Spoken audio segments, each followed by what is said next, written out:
My dad's girlfriend has started moaming me now, even though she's only 2 years older than me. I'm 26 years old, and this woman is just 2 years older than me. When my dad first introduced her to the family, he said she was 34. But I did some internet sleuthing because she didn't look that age. I thought I need to know who does her Botox because if she's really 34, she looks amazing. And well, she wasn't 34. Actually, when I first met her, she was only 24 and I was 22. They dated, broke up for 2 years, and I thought that was it. That I'd never see that woman again. Thank God. But no. Guess who showed up at my Thanksgiving dinner this year? Uninvited and unexpected? My sister.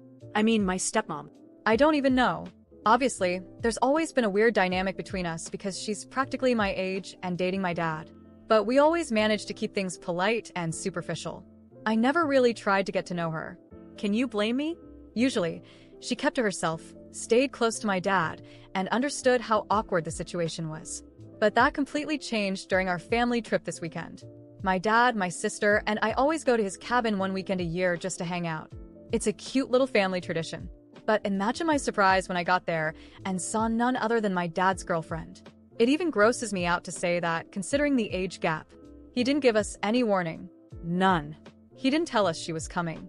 And honestly, if he wanted to bring her, fine. That's his choice. He can do whatever he wants. But at least give us a heads up, so we're not blindsided. And let's be honest, I never imagined this woman spending an entire weekend in the woods. She's basically my dad's sugar baby. He does everything for her, pays all her bills, buys her everything she wants. She only wears designer clothes, drives an expensive car that my dad bought for her. My dad never bought me or my sister a car that nice. She lives a life of luxury on my dad's dime. That girl looked like a baby deer getting out of the car, trying to walk on dirt and leaves in her Louboutins. Like, girl, I love Louboutins too, but there's a time and place for them. And a cabin in the woods is definitely not it. As soon as we got inside the cabin, she started acting weird, making it clear that my sister and I were from a totally different generation than her. For example, she started explaining to us what Vine was. She said something like, "Oh, back in my day, we had Vine instead of TikTok. It was the best. I wish you had the chance to experience it." And I was like, yeah, I did experience it. I had Vine. We're the same age. Later, my sister and I were just goofing around, teasing each other like sisters do. She suddenly came in and said, "Girls, stop it," in this super authoritative tone. I was like, Who? Who are you talking to? Because you cannot possibly be talking to me and my sister. I guess she thought we were fighting or something, but we couldn't help it. We burst out laughing. It was absolutely ridiculous. She was acting like we were 7-year-olds fighting over a toy. Then, when my sister was about to take a shower, she practically shoved her aside and said, "Wait. Before you shower, let me explain how it works because it can be really confusing. This is our family cabin, where we've spent weekends since we were little girls. We know how the shower works." But she spent the entire weekend talking to us like we were idiots. She also kept calling us the girls. Like, don't the girls look so cute tonight? Always cute, never pretty, beautiful, or anything else. Always cute. But the worst part was when my sister and I were watching a movie around 10:30 p.m. on Saturday night. She walked into the living room and said, "Okay, girls, it's bedtime." Bedtime? Since when do I have a bedtime? And I was still trying to be nice for my dad's sake. So I said, "Oh, we're just finishing this movie and then we'll go to bed." And she replied, "No, that's not what I said. I said it's bedtime now. It's time for the adults to be awake and have some adult time without the kids around." Adults? Kids? You're 2 years older than me. You were dating my dad when you were younger than I am now. At that point, I lost it. I looked at her and said, "You can play house and live off my dad, but don't come in here and patronize me and my sister." I told her, "I don't want to fight with you, but I promise that's not a fight you want to start or one you'd win." She ran off crying to my dad about how mean I was to her. Like, girl, I've been polite to you for years even though this situation is weird. You should be grateful this is the first time I actually stood up to you. I don't even know what to do anymore because ignoring her doesn't seem like an option now. After that night at the cabin, I thought maybe my dad would understand my side. After all, I had always tried to keep the peace, even though this whole situation was ridiculous. But of course, I underestimated how much power this woman has over him. The next morning, the atmosphere was tense.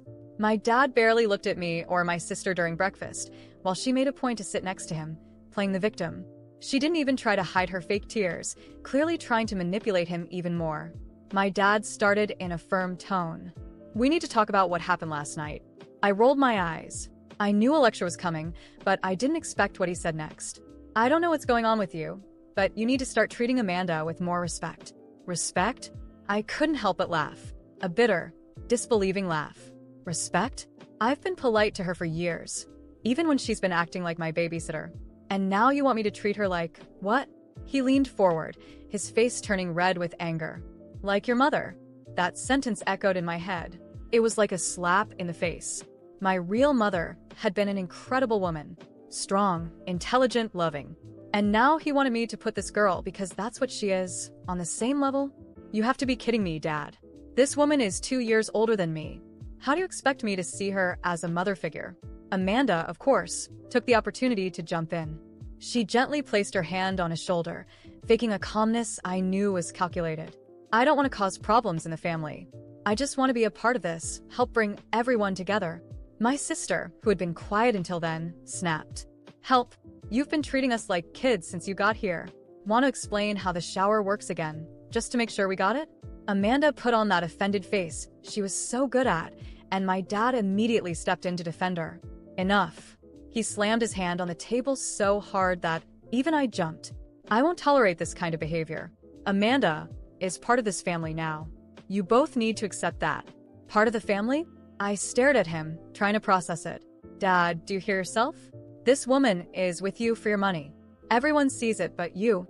That was the breaking point. He stood up, pointing his finger at me. "That's enough. I won't let you keep disrespecting Amanda like this. If you can't accept it, maybe you shouldn't be part of these family trips anymore." That hit me hard. He was basically excluding me from the family for her. Amanda, meanwhile, hid a satisfied smirk behind fake tears. "I can't believe you're saying this." My voice trembled with anger and pain.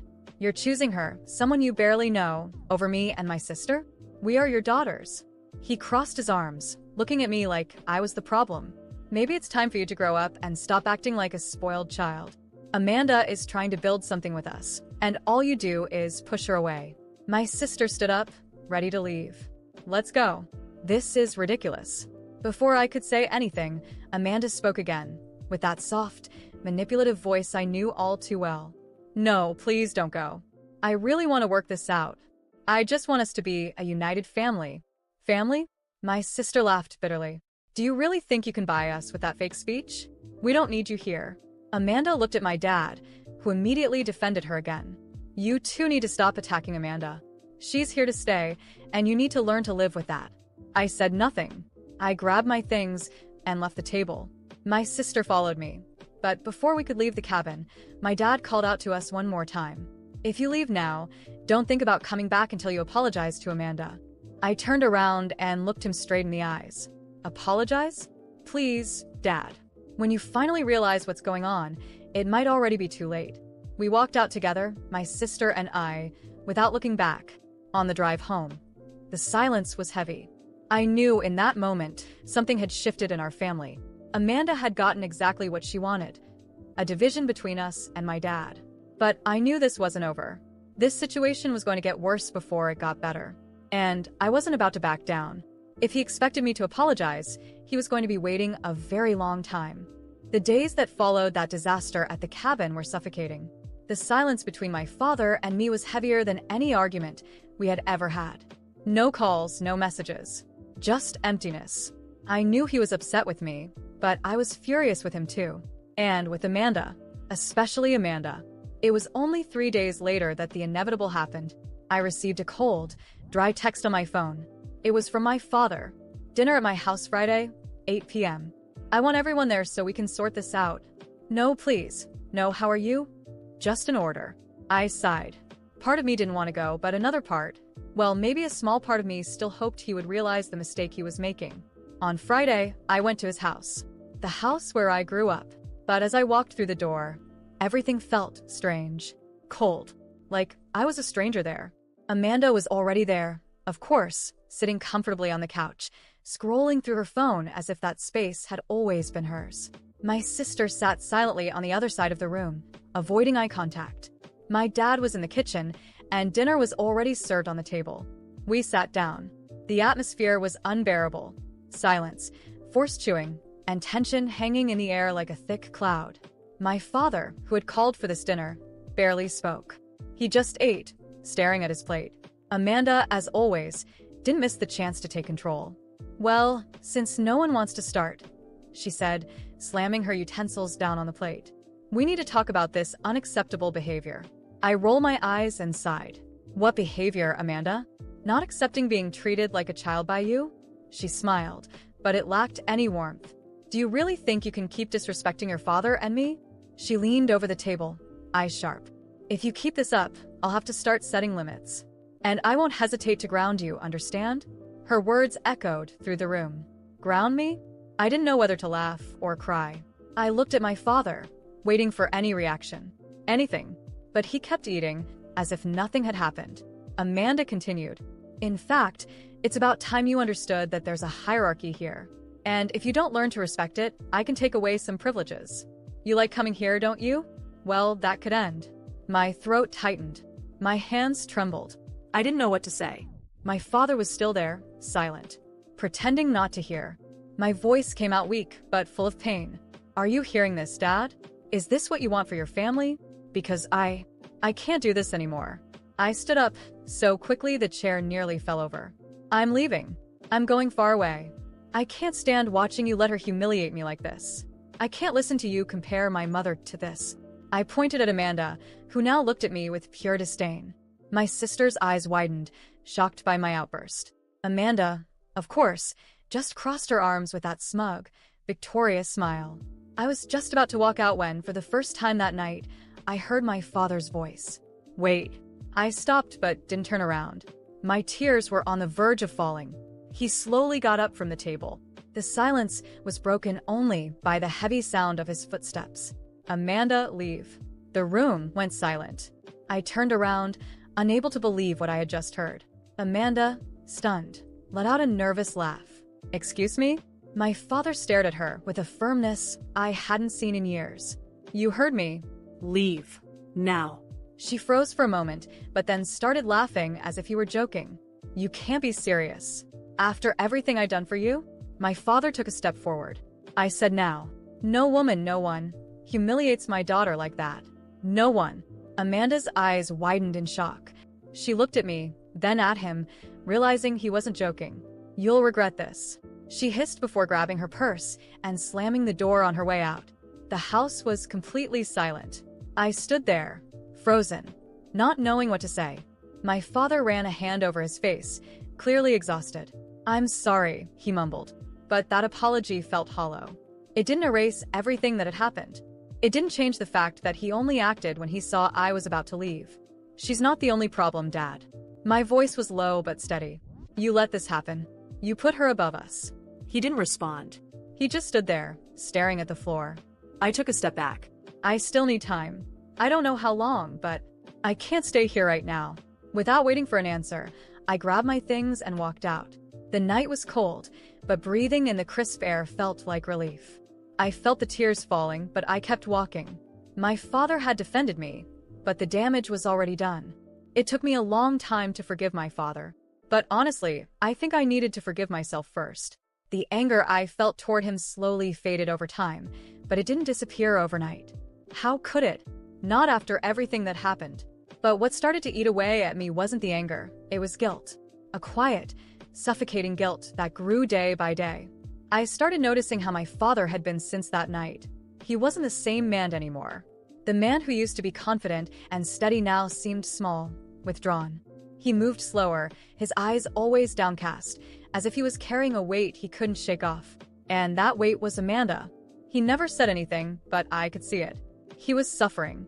Suffering because he had sent her away, because he had chosen me and my sister over her. And even though he probably knew he did the right thing, it clearly came at a cost. I started wondering if I had done the right thing.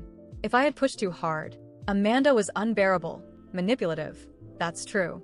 But did I really need to force my father to choose? Did I need to throw everything I thought about her in his face? Maybe not. Maybe I should have let him figure it out on his own. Because in the end, it wasn't my life. It was his. Seeing my father alone, withdrawn, slowly began to eat away at me. And the more time passed, the more I wondered if the choice he made was really out of love for me or out of fear of losing the only family he had left. And that hurts. It hurts more than I ever expected. And Amanda? Well, Amanda did what Amanda always does. She ran. It didn't take long for her to disappear. I heard she moved back in with her mother in another city, tried to stay in touch with some people here, but no one wanted anything to do with her. The mask had fallen off. She lost what mattered most to her, the financial security my father provided. And I wonder if she ever actually cared about him, or if it was all just convenience. Maybe she missed the comfort, the stability, or maybe not.